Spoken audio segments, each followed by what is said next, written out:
जादुई नगरी बूढ़ा मायोंग। लोक कथा अनुसार बूढ़ा मायोंग के इसी रहस्यमय बूढ़ा मायोंग पहाड़ के तल में प्राचीन काल में एक जादूगरनी रहती थी, जो जादूगरनी माया विद्या में पारंगत थी।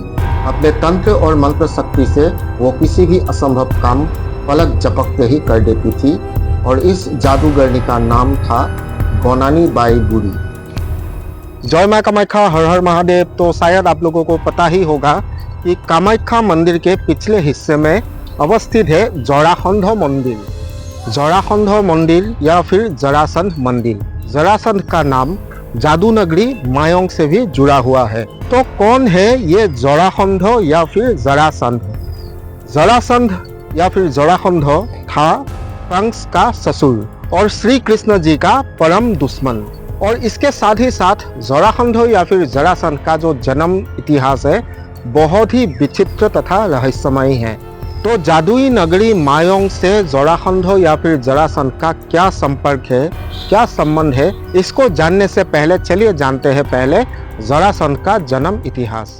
प्राचीन काल में मगध राज्य का राजा बृहद्रथ के 2 पत्नियां थी।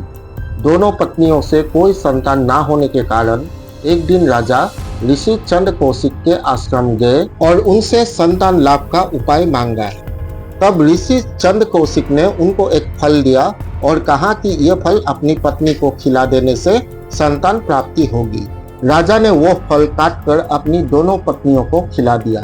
फल को खाने के बाद दोनों पत्नियां गर्भवती हुई। समय आने पर दोनों पत्नियों ने शिशु को जन्म दिया, लेकिन उस शिशु का आधा हिस्सा एक रानी के गर्भ से और दूसरा हिस्सा दूसरी रानी के गर्भ से निकला। यह देखकर दोनों रानियों ने डर के मारे उस शिशु के दोनों जीवित टुकड़े को फेंकवा दिया। बाद में जरा नाम की एक राक्षसी को ये दोनों टुकड़ा मिला और उसने अपने माया बल से दोनों टुकड़े को वापस में जोड़ दिया और राजा के पास लेके गई, जिससे राजा बहुत प्रसन्न हुआ और जरा राक्षसी के नाम से अपने बेटे का नाम जरासंध रख दिया, जो बाद में बहुत ही पराक्रमी और बलशाली बन गया।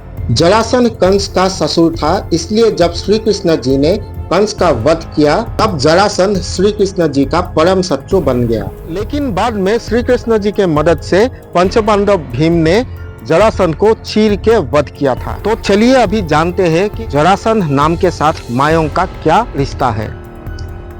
तंत्र और मंत्र का गढ़ मायोंग, जो कि है आसाम मोरीगांव डिस्ट्रिक्ट में, जहां प्राचीन समय में तंत्र मंत्र के जरिए गायब होना, जानवर में बदलना, एक जगह से दूसरी जगह उड़ जाना, ये सब तांत्रिकों के लिए बाएं हाथ का खेल था।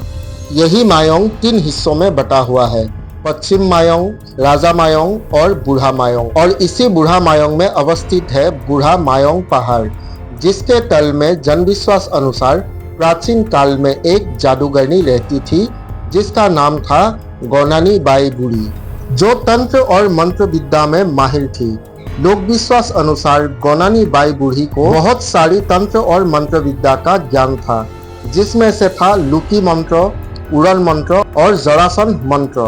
लुकी मंत्र यानी मंत्र के द्वारा गायब होना, उड़न मंत्र यानी एक जगह से दूसरी जगह मंत्र शक्ति के द्वारा उड़ जाना और जरासंध मंत्र यानी अपने शरीर के हिस्से को मंत्र द्वारा एक दूसरे से अलग करना और वापस से जोड़ना।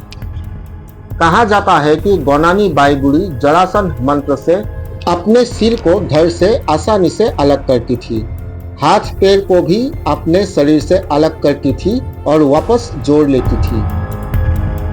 तो बूढ़ा मायोंग के कुछ लोगों से चलिए जानते हैं गोनानी बाई बूढ़ी और जरासंध मंत्र के बारे में। नामটো मैं एने हेৰি माताৰ नाम সেইটো এনে বুঢ়ীজনীৰ নাম গণানী বুঢ়ী বুলি কয় আৰু তেওঁ নিজৰ সেইটো নিজে অংকবিলাক সলকাব পাৰে, আকৌ লগাব পাৰে।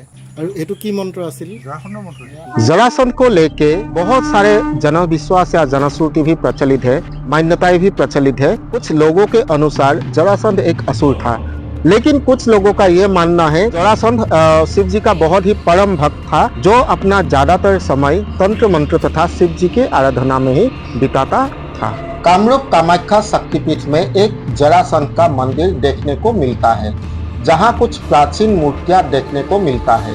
मायोंग में प्राचीन समय में प्रचलित जरासंध मंत्र और कामाख्या शक्तिपीठ में जरासंध का मंदिर, ये सारी चीजें आपस में कहीं ना कहीं तो जुड़ा हुआ है, जो आज भी एक रहस्य है। वैसे आजकल जरासंध मंत्र की साधना अपनी सुरक्षा के लिए किया जाता है। तो अगर आपको कामरूप शक्तिपीठ में अवस्थित जरासंध मंदिर तथा मायोंग में प्राचीन काल में प्रचलित जरासंध मंत्र के बारे में कुछ भी मालूम है तो कमेंट करके जरूर बताइए। तो अभी इस वीडियो से विदा लेता हूँ। वीडियो को जितना हो सके शेयर कीजिए, चैनल पर नए आए हो तो सब्सक्राइब कीजिए और वीडियो अंत तक देखने के लिए धन्यवाद।